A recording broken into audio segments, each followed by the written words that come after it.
నిర్వహణతో మన ఈ పోతుగడ్డ జీవగడ్డ తెలుగు గడ్డ ఈ భరత ఖండంలోనే జగజ్జగీయమానమై ప్రతిభా సమన్వితమై సముద్రోపేతమై తెలుగువారి ఆత్మగౌరవానికి తెలుగువారి ప్రతిభా విశేషాలకు ప్రత్యక్ష నిదర్శనంగా తర్పణం కావాలి. అది మీ కర్తవ్యం.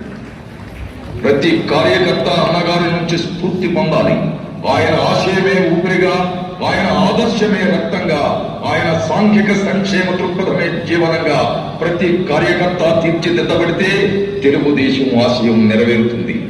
తెలుగువారి చరిత్ర సువర్ణాక్షరాలలో నిలిచిపోతుంది. జై తెలుగుదేశం.